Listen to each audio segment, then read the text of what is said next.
안녕하세요, 여러분. 오늘은 실제 법원 판결문을 통해 임대차 분쟁 사례를 쉽게 풀어서 설명해 드릴게요. 고시원 사장님이 건물주와 벌인 법정 다툼인데 권리금과 보증금을 둘러싼 흥미진진한 이야기랍니다. 사건의 주인공들. 먼저 등장인물을 소개해 드릴게요. 원고는 고시원을 운영하던 A씨, 피고는 건물 주인인 B씨입니다. A씨는 2018년 10월에 광명시 건물 4층 고시원을 인수했어요. 이전 사장 E씨에게 권리금 2,500만 원을 주고 영업권을 넘겨받았고, 건물주 B씨와는 보증금 3천만 원, 월세 150만 원으로 임대차 계약을 맺었답니다. 문제의 시작. A씨는 2021년 9월에 고시원을 다른 사람에게 넘기기로 결정했어요. F씨와 권리금 3,500만 원의 양도 계약을 체결하고 계약금 200만 원도 받았죠. 그런데 여기서 문제가 생겼어요. 건물주 B씨가 새로운 임차인과의 계약을 거부한 거예요. B씨는 건물이 너무 낡아서 안전에 문제가 있고 고시원 용도로는 더 이상 임대할 수 없다고 했어요. 결국 A씨와 F씨의 계약은 무산되었고 A씨는 F씨에게 계약금과 위약금 합계 300만 원을 돌려줘야 했답니다. 법정 다툼의 시작. 화가 난 A씨는 B씨를 법정으로 끌고 갔어요. 두 가지를 요구했는데 첫째는 B씨가 정당한 이유 없이 내 권리금 회수를 방해했으니 손해배상을 하라는 것이었고, 둘째는 임대차 계약이 끝났으니 보증금 3천만 원을 돌려달라는 것이었어요.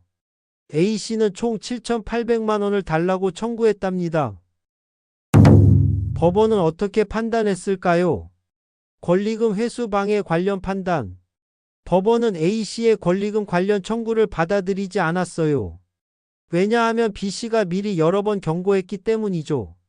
B씨는 이미 2020년 12월에 건물이 낡아서 재건축이 필요하고 고시원 용도는 불법이라 더 이상 임대할 수 없다고 A씨에게 알렸어요.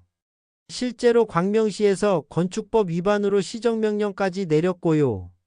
법원은 B씨가 정당한 사유 없이 권리금 회수를 방해했다고 보기 어렵다고 판단했어요. 상가건물 임대차 보호법으로 임차인의 권리금 회수를 보호하지만 임대인에게도 정당한 사유가 있다면 새로운 계약을 거부할 수 있다는 거죠. 보증금 반환 관련 판단. 하지만 보증금 반환은 A씨가 승소했어요. 임대차 계약이 합의해지로 끝났으니 B씨가 보증금 3천만 원을 돌려줘야 한다고 본 거죠. B씨는 몇 가지 반박을 했어요. 월세를 170만 원으로 올리기로 했으니 부족분을 공제해달라, 원상복구 비용을 빼달라, 건물을 완전히 비우지 않았으니 보증금을 못 준다 등등이요. 하지만 법원은 모두 받아들이지 않았어요. 월세는 계속 150만 원으로 받아왔으니 그대로 유지하기로 합의한 것으로 보고 원상복구 비용도 증거가 부족하다고 봤거든요. 소송 비용은 어떻게 나뉘었을까요? 여기서 중요한 포인트가 나와요. A씨는 7,800만 원을 청구했지만 3천만 원만 받게 되었어요.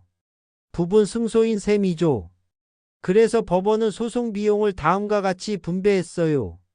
소송 비용 중 60%는 A씨가 부담하고 나머지 40%는 B씨가 부담하라고 했어요.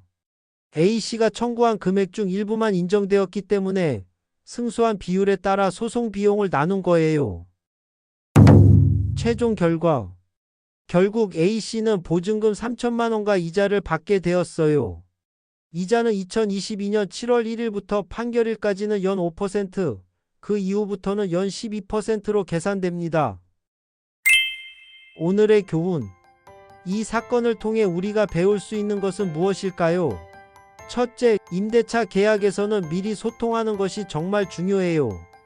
둘째, 권리금 회수 보호 법률이 있어도 임대인의 정당한 사유가 있으면 제한될 수 있다는 점이에요. 셋째, 계약서의 세부 조항들을 꼼꼼히 확인해야 한다는 거죠. 상가 임대차나 권리금 문제로 고민이 있으시다면 꼭 전문가와 상의하시길 바래요. 오늘 판결 설명은 여기까지입니다. 시청해주셔서 감사합니다.